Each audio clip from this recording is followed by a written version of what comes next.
오늘 우리가 계속 보고 있는 이 사도 요한의 이 편지의 내용은요, 하나님이 주신 신앙은 제가 요약해 드립니다. 두 가지인데, 죄를 범하지 않는 것. 이거는 어떻게 보면은 누구에게 해를 끼치지 않는 것이고, 하나님 앞에 죄를 짓지 않는 거니까 좀 소극적인 측면입니다. 무엇인가를 하지 않고 있는 상태죠. 죄를 짓지 않는 것. 두 번째는 적극적으로 사랑하는 것. 이거는 굉장히 능동적이고 적극적인 거죠. 그래서 우리가 하나님이 주신 믿음으로 산다는 것은 이런 죄를 범하지 않는 측면과 또 적극적으로 사랑하고 용납하고 용서하기도 하고 복음을 전하기도 하는 적극적인 게 같이 있는 겁니다. 그래서 성경에서 오늘 사도 요한이 얘기하고 있듯이 성도들을 보니까 이 두 가지가 다 죄를 범하고 또 사랑에 대한 어떤 실천이 없는 상태에 대해서 그게 왜 그런 것이냐를 다 드러내서 밝히고 있는 겁니다. 이제 앞으로 이렇게 하자, 이거 하지 말아라, 저렇게 하라는 것은 이미 구약에 하나님이 주신 율법과 십계명을 통해서 똑같은 말씀이었어요. 그건. 그런데 왜 교회 안에 그런 것들이 계속 죄를 범하고 서로 시기하고 미워하고 질투하고 증오하고 우리가 겉으로는 욕은 하지 않지만 마음으로 살인하는 이렇게 죽여버리려고 하는 눌러버리려고 하는 그 마음이 왜 있냐라고 했을 때 분명하게 얘기하고 있는 겁니다. 그것은 바로 예수 그리스도가 때문이다 얘기하는 겁니다. 자, 오늘 보시죠. 3장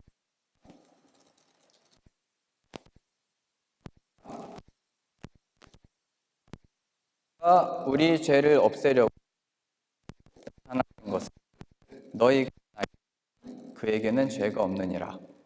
그 안에 거하는 자마다 범죄하지 아니하나니 표현되어 있죠.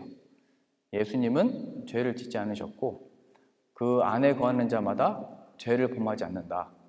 그래서 예수 그리스도 안에 있는 자가 죄를 범하지 않는 자다. 그러니까 그 원인이 있는데 죄를 짓지 않으려고 하는 그 의지와 결단과 죄를 짓지 않는 그 삶들은 예수님을 통하여 주어지는 것이다. 이거 말하고 있는 거죠. 또 16절입니다. 그가 우리를 위하여 목숨을 버리 우리가 이로써 사랑을 알고 우리도 형제를 위하여 목숨을 버리는 것이 마땅하니라. 예수님이 목숨을 버리셨으니 우리도 그 안에서 형제들을 사랑할 수 있다 얘기하는 겁니다. 그러니까 예수님도 죄를 안 졌으니까 너희도 짓지 말아라. 예수님이 사랑했으니까 너희도 사랑해라 라고 하는 무슨 문자적인 율법적인 가르침이 아니고 우리가 죄를 짓지 아니하는 능력이 무엇으로부터 시작된 건지 또 형제를 사랑할 수 있는 능력이 어디로부터 비롯된 건지 예수 그리스도를 통하여 나타난 은혜들이며 역사들이며 삶이다 얘기하는 겁니다. 그래서 누군가가 나는 죄를 짓지 않았습니다. 또 누군가가 난 형제를 사랑하고 있습니다. 그 모습들이 나타나고 보여지고 있는 이유는 형벌을 받는 십자가에서 죽은 이 적극적인 사랑과 하나님의 은혜의 충만함이 흘러가도록 부활하셨다에 드리고 내린 겁니다. 야, 저 사람은 죄도 안 짓더라. 저 사람은 참 사랑이 많더라. 이렇게 주신 게 아니고 하나님께서 그한 능력과 결단과 의지와 행실들을 나타내 보이신 우리들이 그것들을 할 수 없는데 하나님이 우리들에게 주신 그 근원, 원인이 있는데 그게 바로 아들 안에 있더라를 나타내시도록 만드시는 하나님의 역사인 것입니다. 그런데 사도 요한이 보니까 이 교회 안에 있는 지체들이 죄로 가득하게 됐고 형제를 미워하게 됐고 시기하게 됐던 겁니다.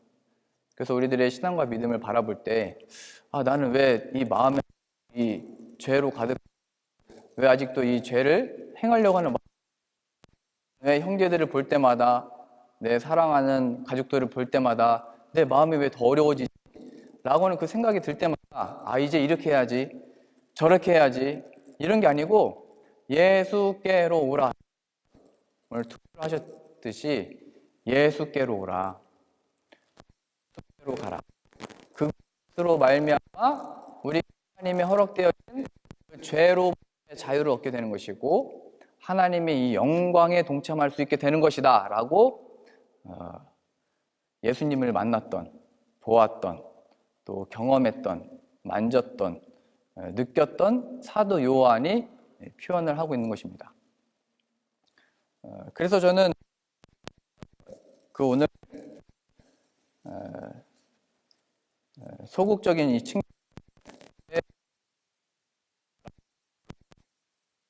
예수님이 죄를 안 졌기 때문에 우리도 안 짓는다, 이건 그런 차원이 아니다라는 것을 말씀을 드렸죠.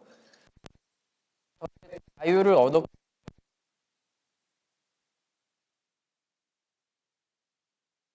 하나님의 원칙을 떠나려고 하고 결별했기 때문에 죄를 안 짓게 된 겁니다. 그러니까 예수님이 하신 것을 본받는다라고 하는 것은 그렇게 하셨으니까 우리도 할 수 있다 이게 아니고 예수님이 십자가의 사건을 통하여 우리로 하여금 죄에 대해서 깨 만들으셨고 죄 사함을 받으셨기 때문에 그 자유로 안 짓게 되는 겁니다. 성경에서는 그것을 얘기하고 싶은 거죠.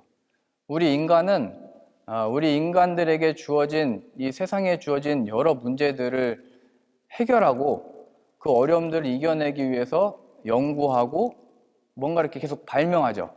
그리고 또 우리 인생을 더 윤택하게 만들고 또 우리가 더 행복하게 만들기 위해서 무엇인가를 계속 만들어내고 끊임없이 연구하고 개발합니다. 그런데 우리가 인생의 역사를 되돌아보면 모든 것들이 바뀌어가고 있고 편해진 것 같고 쉬워진 것 같고 윤택한 것 같으나 우리의 마음속에 있는 그 깊은 곳의 우울함과 변하지 아니하는 인간들이 있다는 것을 발견하고 우리가 계속 이렇게 연구하여 만들어내고 있는데 왜 자꾸 인간은 고통 계속 받고 있고 질병이 많아지고 있고 이 괴로움과 이 고통이 다 어디로부터라고 하는 의문점이 계속 생기는 겁니다.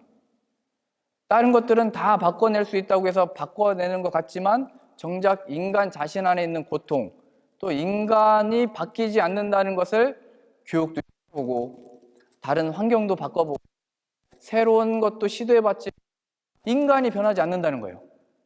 그게 인류 역사에 나타났던 1차 세계대전이죠. 2차 세계대전입니다. 3차 세계대전은 모르겠습니다. 집안에서 일어나고 있죠. 네. 아니면 내 마음속에서 일어나고 있죠. 일터에서 만나는 무슨 그 관계 속에 이미 내 안에 그게 전쟁이 일어나고 있고 이걸 어디다가 풀 수도 없고 해결할 수도 없고 그나마 가까이 있는 가족들이 들어줘야 되는데 가족들은 또 가족들의 요구를 난 듣고 있어야 되고 어디에다 뭘 어떻게 할 수가 없는 거예요. 왜 인간은 이런 고통을 당하고 있느냐라고 했을 때 성경이 얘기하는 거예요. 하나님을 떠났기 때문이다. 그럼 우리는 질문합니다. 하나님은 어디 계시고 내가 뭘 어떻게 떠난 겁니까? 성경에 그 죄를 하마르티아라고 표현되어 있는데요. 그게 뭐냐면 코로나 때문에 그 크리스마스 마켓 가는 게 좀 힘들지만 이렇게 둘러보시면 뭐 석궁도 있고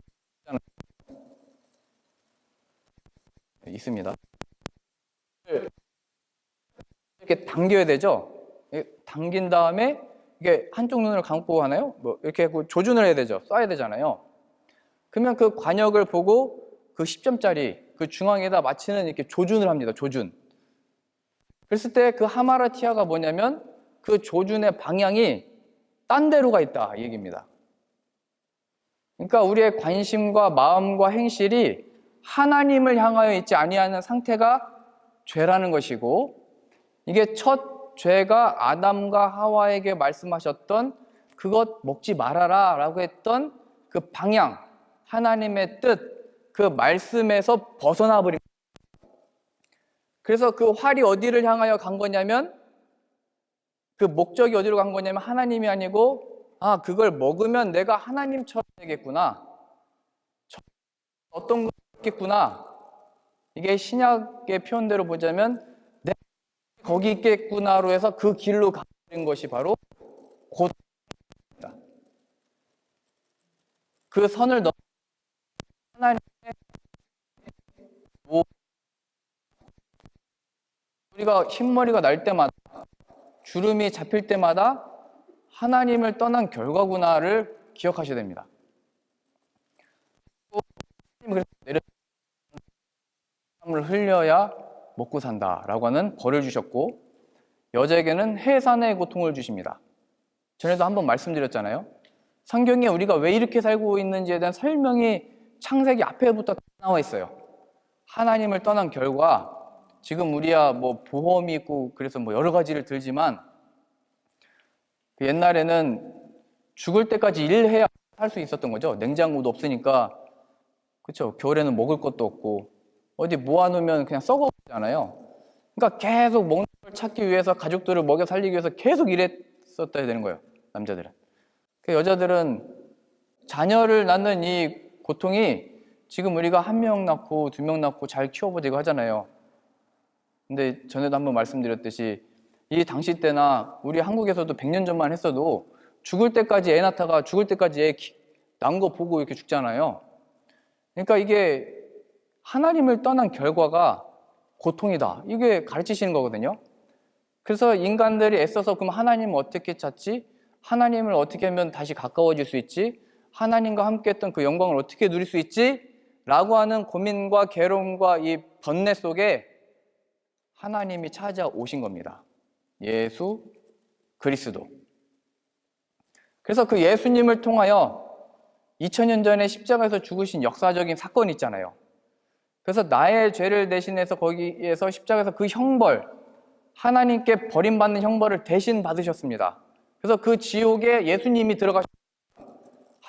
영원한 버림받는 바로 지옥인데, 그 형벌 예수님을 대신 받으신 그 사건을 통하여, 아, 죄가 저 고통이지, 하나님께 형벌이 바로 저거지, 하나님 없는 곳에 영원히 사는 거지, 우리 인생의 이 고통이 끝나는 게 아니고 그 영원한 고통, 하나님이 없이 내 필요와 내 오늘 생각했는데, 많은 선택을 해왔다 생각했는데 내 결과들을 보니까 아니다라는 것을 계속 인생을 통해서 발견하잖아요. 그래서 하나님은 계속 말씀하시는 거예요. 예수라, 그 안에 우리의 참된 그 죄사함에 면, 전에는 그 죄를 지을 수밖에 없고 그냥 자신의 그 하나님 없는 만족을 따라갈 수밖에 없고, 자신의 영광을 위해서만 따라갈 수밖에 없는 인간의 생각과 논리와 사상인데, 거기로부터 자유를 얻을 수 있게 되는 거예요. 죄를 아니할 자유를 얻게 된 것이고 영광으로서 살 수 있게 됐다는 거예요.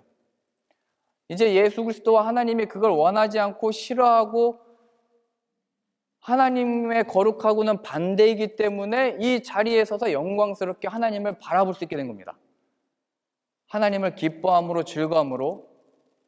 그러니까 우리들로 말하자면, 아, 이렇게 하면 안 되는데, 저렇게 하면 안 되는데 왜 자꾸 하고 싶지의 차원이 아니고, 그 모든 본성과 그 죄성을 가지고 나가서, 그래, 이것 때문에 예수님이 죽으셨고 이것 때문에 내가 저 형벌을 받는 거였로 회개하고 십자가 가지고 가는 거예요. 주 예수 그리스도께서 십자가에서 죽으셨을 때 그 형벌을 내 이 옛 본성, 내 옛 자아, 내 이 옛사람이 함께 죽기 원합니다 기도하면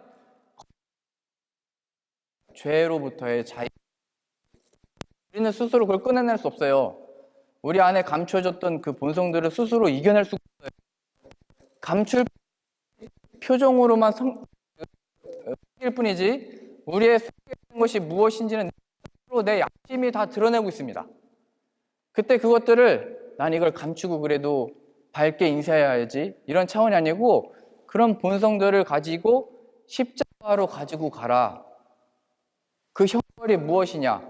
너희가 가지고 있는 것을 대신하여 십자가에 죽으셨고 너희 죄, 너희의 정욕과 그 탐심이 함께 멸해지는 것이다. 자유를 얻는 차원입니다. 지금 뭐 잊지 마라 얘기하는 게 아니고 예수 그리스도가 어떠냐 일깨워주는 겁니다.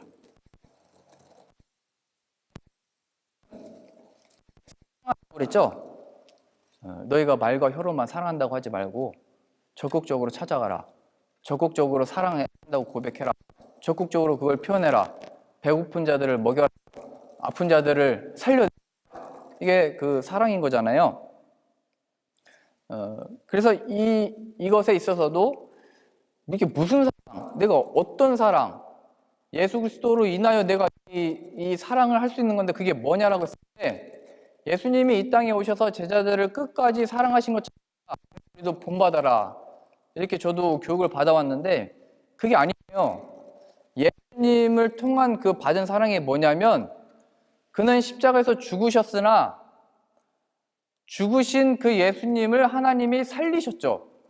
부활이라고 하는 세상이 만들 수 없는, 어떻게 설명이 안 되는, 이해할 수 없는, 받아들이지 못하는 역사와 사건을 하나님이 만들어내십니다.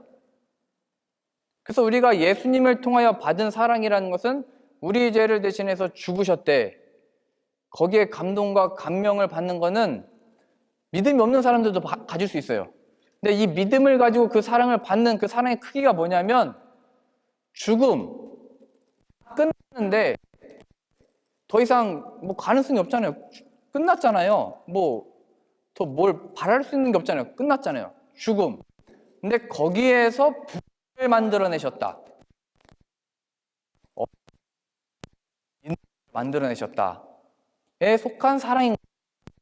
예수님으로 누군가를 사랑한다라고 고백할 때 그것은 무엇을 바라거나 무슨 결과가 나타날 걸 기대하는 이런 차원이 아니고 본래 그 사랑이라는 것은 없는 곳에 씨를 뿌리는 겁니다.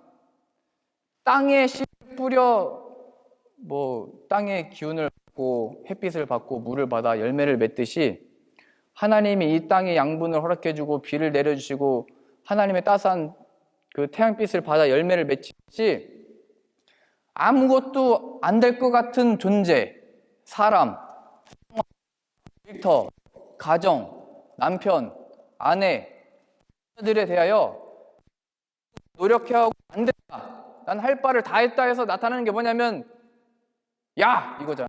이거. 너! 이거잖아요. 이놈! 이잖아요. 이렇게. 그게 아니고 다 끝난 것 같은 상황이 그때 내가 예수님을 믿음으로 사랑한다라고 하는 것은 주님은 죽음에서 부활하셨지 그 역사로 사랑함으로 다가오신 거지 지금 이 변하지 않는 이유는 내가 뭘 노력을 덜 했기 때문이 아니고 내 마음의 중심에 부활하신 예수 그리스도의 능력과 그 크신 사랑과 그래야 끝까지 포기하지 아니하는 그 예수 그리스도를 잊음으로 내 열심을 했던 거구나. 내가 할 수 있다라고 했던 거구나. 이겁니다. 좀 더 적용을 해보자면 아까 그 소극적인 측면이 읽었잖아요. 죄를 안 짓는다. 그 다음에 또 적극적으로 사랑한다. 이게 측면이 됐잖아요. 좀 더 우리가 그 가족의 예를 들자면 그래도 우리 남편은 나쁜 짓은 안 해. 거기에 만족할 수 없다는 겁니다. 물론 나를 사랑할 때 그 만족이 있습니다. 지금 내가 사랑하는 건 잘 못 느끼지만 그래도 나쁜 짓은 안 하니까 그래도 나는 내 남편 그래도 같이 살아야지 이런 차원이 아니에요. 성경에 남편들아 내 아내 사랑하기를 예수님께서 자신의 피, 자신의 살을 들여 교회를 세우신과 같이 자신의 몸을 다하여 아내를 사랑해라. 자기 자신과 같이 아내를 사랑하라고 그랬어요. 그래서 이 부부 관계에서 배우는 게 뭐냐면 그 예수 그리스도를 기억하고 예수 그리스도에 대한 그 믿음이 무엇이고 예수님의 사랑을 배우는 수단인 것입니다. 남편들도 아내 볼 때 요즘 밥맛이 없네. 맛이 왜 이러지? 신혼 때 그 독일은 남편분이 하는지 모르겠는데 저 너무 진지하게 들어가지고 어떻게 될지 모르겠는데. 그래도 우리 아내가 밥 그래도 해주니까 거기에 만족할 수 없는 겁니다. 신앙과 믿음이라는 것은 아내들아 남편 존경하기를 교회가 예수 그리스도를 높이고 찬양하듯 해라, 이렇게 가르칩니다. 그러니까 이게 명령, 존경해야 돼, 무슨 법칙이 아니고 너희 안에 있는 예수 그리스도가 누구시냐를 그 관계 속에서 가르치시는 겁니다. 그래서 그 관계 속에서 이걸 어떻게 해결하지, 어떻게 우리가 다시 화목해질 수 있지, 어떻게 자녀를 잘 기를 수 있지라고 하는 모든 질문들과 해결하려고 하는 그 노력들은 잘 하고 있는 거죠.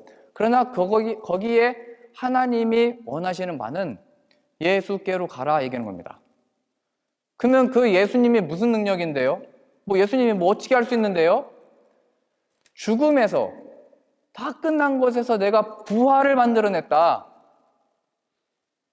그러니 우리가 다 끝난 것 같은 상황에서 예수의 이름을 붙들고 믿음으로 구하시면 부활하신 예수님의 그 생명과 평안과 우리가 만들 수 없는 위로를 하나님이 주시는 겁니다. 우리 자녀들을 바라볼 때 어떻게 보면 우리 그 부부도 내가 제일 아끼고 사랑해서 결혼을 하신 거잖아요. 맞을걸요? 그랬는데 괴로움이 그 안에 있더라 발견하잖아요. 그래서 그 사랑 열매가 그러면은 자녀잖아요. 그럼 그 자녀들을 바라볼 때 얼마나 사랑스럽고 내가 모든 것을 다 바치고 위해주고 하고 이렇게 오냐고 키웠는데 키우면서 고통스럽잖아요. 괴롭잖아요. 우리 인간이 만들 수 있는 게 어떤 의미에서 이 모든 세상에 있어서 그 새 창조를 경험하는 게 자녀의 출산이고, 그러면 그 속에서 어떻게 우리가 뭘 만들어내겠어요? 인간은 어떻게 만들어내겠어요? 그런데 하나님이 주신 그 복 중에 하나가 자녀의 출산인데 그 자녀를 낳는 과정도 그렇고 기르는 것이 쉽지 않고 고통스럽고 힘들다는 것을 알잖아요. 그 속에서 우리 잘 자라서 내게 효도를 하면 좋고 나를 위해주면 좋지만 자라나가지고 제가 볼 때 우리 아이 것 같습니다. 저한테 해준 게 도대체 뭡니까? 이러고 이제 오는 것이고, 저는 잘 몰랐는데 옆집을 가니까 반찬이 많던데요. 라면이라도 그 라면 맛이 다르던데요. 이런 한 대 맞을 소리를 막 하는 거잖아요. 자녀를 키워서 양육했으면 내가 물질과 정신과 시간을 들여서 키웠으면 나와야 되는데, 기쁨이 나와야 되는데 자녀들은 그냥 부모를 그냥 떠나버리는 겁니다. 그래서 성경에서도 가르치고 있는 거예요. 내 부모를 떠나 남녀를 이룬다. 본래 하나님은 이렇게 만드신 거예요. 자녀를 통해서 우리 부모들이 기대하고 바라고 원했던 바는 뭐냐면, 하나님의 요구는 우리들이 만들어낼 수 있는 것들이 기쁨인 것 같지만 순간이더라. 풀은 마르고 꽃은 금방 시들더라. 그게 인생이더라. 우리도 이렇게 1년에 한 2번 정도 이렇게 사진을 찍어보면 교회 성도님들의 그 표정이 밝아지잖아요. 근데 안타깝게도 사진을 계속 찍기 싫어하는 이유를 제가 발견했는데, 그게 뭐냐면 주름살이 많아지잖아요. 그러면 사진을 안 남기고 싶어요. 그래서 저도 이게 SNS 해보면은 다 10년 전, 20년 전 사진, 그 포토샵 다 해가지고 이렇게 막 그런 얼굴 하잖아요. 그러니까 저의 얼굴 안 꾸미니까 사람들이 얘기하는 거예요. 그거 좀 얼굴 좀 꾸미고 옛날 좀 뽀했을 때 사진, 제 대학교 때 친구들도 보면 너 진짜 뽀했는데 막 얼굴에 빛이 났는데 지금 빛이 없어서 제가 조명 갖다 놨잖아요, 이렇게. 그런데 이제 성경이 얘기하는 거잖아요. 우리 안에 있는 게 뭐냐? 우리가 비록 육신은 쇠하여지나 이 인생을 포기하지 않고 살 수 있게 하는 힘이 어디로부터냐? 우리가 주어진 상황이나 이 코로나로 인해서 당하는 이 어려움들 속에서 우리가 웃을 수 없는데, 미소 지을 수 없는데 이 따뜻한 눈빛과 이 사랑의 손길이, 돕는 손길이, 위해주는 마음과 그 중보, 기도와 이게 다 어디로 오냐? 예수님이 계시다의 증거들이라는 거예요. 예수님이 이 땅에 살아계시고 함께 계시고 오셨고 자유를 주시고 기쁨을 주시는 거에 증거들로서 우리들의 죄를 짓지 사랑의 행실들이 있는 거예요. 그래서 우리들로 하여금 왜 그 교회는 왜 그렇게 한대요? 왜 그 성도는 그렇게 찾아간대요? 예수님이 진짜니까. 이게 바로 전도인 겁니다. 그래서 우리 안에 시작된 예수 그리스도로 인해서 비롯된 그 따뜻한 마음이라는 것은 굳은 마음이 깨지고 우리들에 있었던 그 죄들을 잊지 못하는 거거든요. 이거 다 없애버리시고 뭐 내 마음 편하게 하고 싶다 이런 차원이기보다 그거에 대해서 이제 십자가로 나아가는 거예요. 이 자유를 얻으신 분들은 이제 어떻게 하는 거냐면 저도 신방 다니고 우리 교회 안 다니시는 분들 많이 이렇게 코로나 이거 전에 만나면서 소식을 들었어요. 글쎄 그분이 나에게 연락을 해가지고 찾아와가지고 그 옛날 옛적에 있었던 일들에 대해서 얘기하면서 그때 내 마음이 이랬는데 미워했는데 싫어했는데 내가 그거 용서받고 싶다 이렇게 얘기를 하더래요.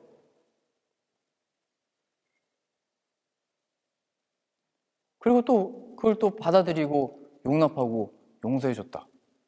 그래서 이제 저한테 물어보는 거예요. 교회 안 다니시니까. 그런데 그게 왜 그런 일이 일어나는 거예요? 그렇게 하라고 가르친 거예요? 뭐 그렇게 하라고 누가 뭘 했어요? 우리 안에 예수님이 있기 때문입니다. 저도 그 순간이 그렇게 전도할 수 있는 기회를 얻게 되는 거잖아요. 세상도 궁금해서 물어보러 오는 거예요. 요즘에 제 그 올리는 사진들을 보고 예전에 함께 했던 성도님들이 요즘 피부가 많이 거칠어졌다. 만나보러 가야 되겠다. 그래서 와가지고 제 얼굴을 이렇게 살피는 거예요. 제 얼굴을 살피는데 이제 은혜 받았던 함께 했던 순간들이 있으니까 그 추억들 이제 찾아서 또 오는 거죠. 만나고 교제하고. 그런데 이제 제가 거리에 있다가 여기 또 왔기 때문에 또 어떤 또 사역의 현장이 있는지 궁금하기도 하고 잘 지내시는지 궁금하기도 하고 이렇게 찾아오는 거죠. 그럴 때 이제 얘기하는 거죠. 아니 도대체 그때 폴란드를 떠나가지고 어떻게 뭘 먹고 어떻게 지냈냐고 또 여기는 어떻게 오게 된 거냐고. 그럼 이제 저는 그게 전도할 기회가 생기는 거죠. 아니 성경에 먼저 그의 나라와 의를 구하라고 나와 있지 않냐고. 그러면 이 모든 것을 더하신다고 말씀하셨다고. 그래서 그 은혜로 난 지금까지 살아왔습니다. 그러니까 이 거칠어진 피부가 전도의 도구가 되는 거예요. 나의 이 흰머리가 도구가 된다고요. 우리 자녀들이 어머니 흰머리 보니까 물론 쑥스럼 타는 친구들은 마음으로만 이렇게 아파하겠죠. 뭐 묵상모임 때는 그래도 얘기하거든요. 아버지의 그 쓸쓸한 뒷모습을 보면서 안타까운 마음을 갖고 있지만 우리 아이들도 표현할 수 있을 때 하면 좋아요. 나중에 시집 장가가서 떠나기 전에 어머니 이 손을 잡아보니까 어머니의 손이 예전 같지 않습니다. 제가 그 사랑을 받아서 지금까지 자라났습니다. 굉장히 오글거리죠 지금? 제가 대신 해주는 거예요. 대변인처럼. 근데 그때 부모님은 전도의 기회를 얻게 되는 거예요. 얘야 내가 사랑함으로 너를 이렇게 고생했다. 어려웠다. 힘들었다. 그때 이제 뭐 눈물 흘리시면 더 감동이 되겠죠? 그리고 얘기하는 거죠. 그러나 내가 너를 이렇게 포기하지 않았던 이유는 뭐 이렇게 잘 될 줄 알아서 뭐 그런 차원으로 하는 게 아니고 예수님이 우리 가정의 주인이시고 예수님이 널 용납할 마음을 주셨던 것이고 예수님이 날 사랑했기 때문에 그 사랑이 있기를 바라는 마음으로 너를 키웠다. 뭐 그게 아니면은 뭐 거짓말 하라는 건 아니에요. 그 마음이 없으면 야 이놈아 너 때문에 내가 이렇게 진짜 고생했다. 하지만 이제 내가 원하는 바는 내가 이제 예수님을 바라고 원하는데 너에게도 정말 그 예수님을 바라고 원하는 마음이 생겼으면 좋겠다. 그 모든 것들이 기회와 수단과 도구가 되는 겁니다. 요한이 얘기했던 겁니다. 그는 승하고 나는 쇠하여야 하리라. 그 말은 뭐냐면 예수님이 나타나고 영광 받으시고 일하시도록 나를 있는 그대로 드리는 겁니다. 하나님께 드리는 것은 목적으로 찾아가 이렇게 한다는 차원도 있겠지만 주어진 이 삶을 받아들일 수 있게 된 신비고 영광인 겁니다. 어떻게 무엇이냐? 죽어서 부활했지. 내가 그 예수님을 믿다라고 했지. 나의 삶에 보면 더 이상 죽음 같은 가능성이 없는 소망이 같으나 예수 그리스도의 부활의 생명이 있으면 그게 나에게 참된 반전, 기쁨. 나는 쇠하였으나 그 영광의 기쁨을 인하여 주는 흥하여야 하리라 말할 수 있는, 나는 여전히 쇠퇴하여지나 나는 여전히 힘들어지나 자녀를 세워줄 수 있는, 나는 교회 결과야라고 하는 속에 예수 그리스도를 바라봄으로 인하여 열매가 맺히기를 포기하지 않냐고 기도하며 배려하고 서로를 지켜주고 사랑할 수 있는 겁니다. 오늘 사도 요한이 우리에게 권면하며 또 위로하며 한편으로는 경고하는 겁니다. 너 이거 하면 안 돼. 너 이렇게 해. 이런 차원이 아닙니다. 너에게 주어진 상황 가운데, 교회 안에 주어진 상황 가운데, 시대적으로 펼쳐지고 있는 일들 가운데, 일터에서의 만남 가운데, 연구의 과제 가운데 너 지혜와 의로움과 거룩함과 구원, 승리, 기쁨, 평안의 근원이 무엇이냐? 예수 그리스도에게로 가라 얘기하는 겁니다. 그래서 오늘 본문의 예를 들었잖아요. 가인과 같이 하지 말아라. 자신은 악함으로 의로운 자 아벨을 죽였다. 아까 그 관역이 잘못되어 있는 거, 그 목표가 잘못되어 있는 게 죄라고 하나요? 가인 바라보다가 아벨을 바라보게 된 거예요. 내 제사는 하나님 받아주시지. 그러면 자신의 제사를 다시 드리고 하면 되는데, 하나님이 제사를 받아줬던 자신의 동생 아벨을 바라보면서 하나님이 버려져 버린 겁니다. 자신에게 특별하게 주어졌던 그 상황 속에서 아벨을 보는 순간, 그러니까 의로운 사람을 보면 뭔가 영향을 받아서 나도 저렇게 다시 해봐야지 가지 않는 게 인간이라는 걸 나타내 보이는 거예요. 아벨을 봤으면 하나님을 기억하여 다시 가면 되는데, 거기를 의로운 것을 통하여 자신의 악함이 드러나 버리죠. 형제 사이도 그렇다는 거예요. 예수님이 는 선하신 하나님이 오셨는데 인간의 죄가 다 드러나 버리는 거예요. 십자가 그 죽음을 믿는다 하잖아요. 내 죄가 실체가 저거를 거기서 계속 하는 거예요. 그리고 가인이 하나님을 바라보지 못했지만 우리는 이제 십자가에서 죽으신 예수 그리스도를 통하여, 그리고 부활하셔서 찾아오신 예수 그리스도의 영광으로 인하여 가인과 같이 아니고 아벨같이가 아니고 의로우신 예수 그리스도를 통하여 하나님께로 나아갈 수 있고, 다 끝난 것 같은 우리들의 실질적인 상황과 일터와 순간들과 가족들과 자녀들 상황 가운데 얼마든지 이 기쁨과 따스함과 노하고 있지만 미를 지을 수 있다 이겁니다. 그러니 우리들에게 주어진 모든 처지와 상황들 가운데 예수님, 저를 살려주십시오. 예수님, 지혜의 근원이 천지 만물을 지으신 게 하나님이니까 모든 설명이 하나님께 있는 것 같습니다. 맞습니다. 그러니 하나님이 지혜를 주십시오. 이거 왜 만드신 겁니까? 세상은 지금 왜 이런 일이 펼쳐지고 있는 겁니까? 그 모든 것이 하나님께 있으니 지혜의 근원 대신 예수님, 나에게 지혜를 주십시오. 또 우리의 육신을 만드신 하나님, 예수 그리스도 지으셨는데 이 육신이 죄의 고통으로 힘듭니다. 그러나 주 예수 그리스도의 보혈의 능력으로 채워주시고 치유케 되게 하여 주옵소서. 예수 모든 것을 고치고 낫게 하셨는데 죄와 그 고통으로부터 구원하실 자인 것을 나타내셨습니다. 그러니 나의 이 육신의 연약함과 또 이 마음의 연약함과 이 모든 연약함들 가운데 예수 그리스도의 보혈의 능력이, 그의 죽으심에 나타난 부활의 승리가 나타나기 원합니다. 기도하실 수 있는 저와 여러분들 다 되실 수 있기를 바라며 부활의 참된 생명과 회복과 새 힘을 주실 것을 믿습니다. 기도하겠습니다. 하나님, 우리를 구원하시기 위하여 아들을 보내셨사오니 우리가 전에 고백했던 예수님에서 이제는 우리가 또 펼쳐진 주어진 구체적인 상황들 가운데 예수님을 믿음으로 인하여 죽음에서 부활을 만들어내신 하나님을 알게 되고 경험케 되어지는 복을 주옵소서. 그리하여 우리의 가정을 살리시고 나를 살리시고 우리에게 허락해 주신 일터와 이웃들을 예수 그리스도의 이름으로 살려 주옵소서. 예수님의 이름으로 기도합니다. 아멘.